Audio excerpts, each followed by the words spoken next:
Bismillahirrahmanirrahim. Assalamualaikum warahmatullahi wabarakatuh. InsyaAllah kita sambung pelajaran akidah dengan tajuk Faedah beriman dengan kitab Allah Subhanahu wa Ta'ala. Faedah ni lebih kepada kebaikan lah kan? Ataupun kelebihan yang kita dapat jika beriman dengan kitab Allah Subhanahu wa Ta'ala. Yang pertama, patuh kepada perintah Allah Subhanahu wa Ta'ala. Kan, kelebihan ataupun kebaikan jika kita beriman, kita akan lebih patuh dengan perintah Allah Subhanahu wa Ta'ala. Macam biasalah kita akan melakukan solat, membaca Al-Quran dan banyak lagi. Yang kedua, takut untuk melakukan kejahatan. Kalau kita selalu baca Al-Quran, hati kita akan menjadi bersih dan tenang. Jadi kita akan takutlah nak buat maksiat, seperti apa? Mencuri, berbuat benda-benda yang tidak elok. Seterusnya, sentiasa berada dalam lindungan Allah Subhanahu wa Ta'ala. Kita beriman dengan kitab ni, iaitu kitab Al-Quran. Allah akan lindung.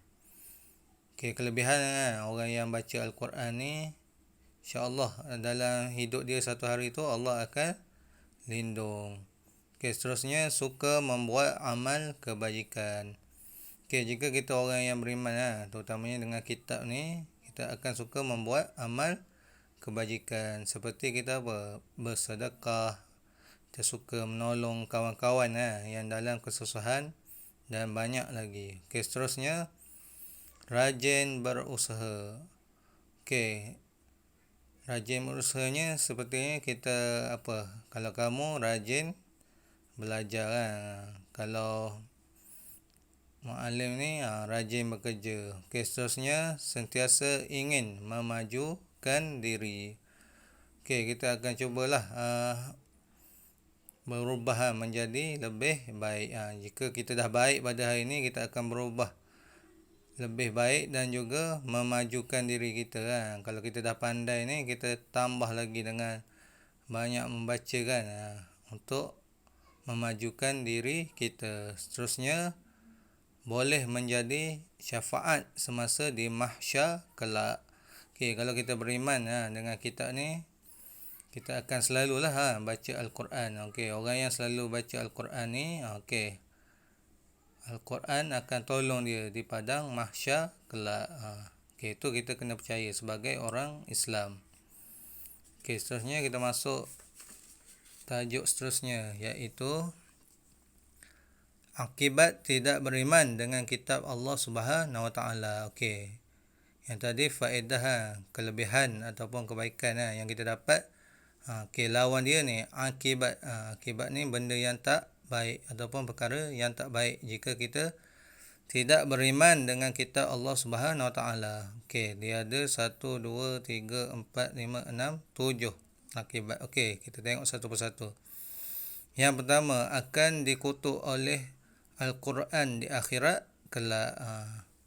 Kita sebagai orang Islam, kita wajib beriman dengan Al-Quran. Kalau tak, Al-Quran tidak akan membantu kita di akhirat kelak. Malahan kita akan dikutuk. Seterusnya, tidak mendapat rahmat Allah Subhanahu wa Ta'ala. Kalau kita tak beriman ataupun kita tak membaca Al-Quran ni, rahmat Allah akan semakin jauh. Macam Mu'alim cakap tadi lah, orang yang membaca Al-Quran ni, hidup dia satu hari ni, hanya Allah lindung. Rahmat Allah tu luas. Tapi kalau kita tak baca Al-Quran, kita tinggal Al-Quran, banyaklah masalah dalam hidup kita. Seterusnya, suka menyalahkan orang lain. Jadi perangai tak elok lah bila kita tak beriman dengan kitab Al-Quran ni. Perangai kita jadi suka menyalahkan orang lain. Walaupun kita salah, kita tak nampak salah kita, kita suka menyalahkan orang lain. Seterusnya, tiada pedoman hidup. Kalau dalam Al-Quran ni banyak pengajaran-pengajaran, tapi kalau kita tak beriman dengan kitab ni, hidup kita ni akan terumbang ambing. Maksudnya kita ni tersasar jauh lah daripada ajaran Allah Subhanahu Wa Taala. Okey, seterusnya kita akan jadi malas berusaha.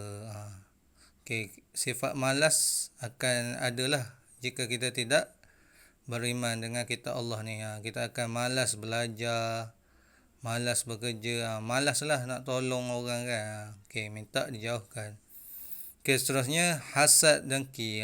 Bila kita tak beriman dengan kitab Allah ni, kita akan ada penyakit ataupun sifat hasad dengki. Kita tidak boleh tengok orang senang ataupun orang yang berjaya. Sepatutnya kita berusahalah untuk berjaya, bukan kita dengki dengan orang yang berjaya tu. Seterusnya, last sekali, bangga diri. Yang ni pun tak elok. Bangga diri lebih kepada sombong lah. Okay, kita sebagai orang Islam tidak patutlah ada sifat ni sombong. Jika kita kaya, tak boleh sombong dengan orang miskin. Jika kita pandai, tak boleh sombong dengan orang yang kurang pandai. Sepatutnya kita membimbinglah orang-orang yang tidak pandai tu. Kita ajar bagi sama-sama pandai. Dan juga sama-sama kita nak masuk syurga. Okey, Mak Alin rasa cukuplah sekadar tu saja. Yang tadi faedah beriman dapatlah benda-benda baik. Yang ni akibat tidak beriman dengan kitab Allah, maknanya benda-benda yang tak baik. Okey, minta dijauhkan. Mak Alin rasa cukup sekadar tu saja.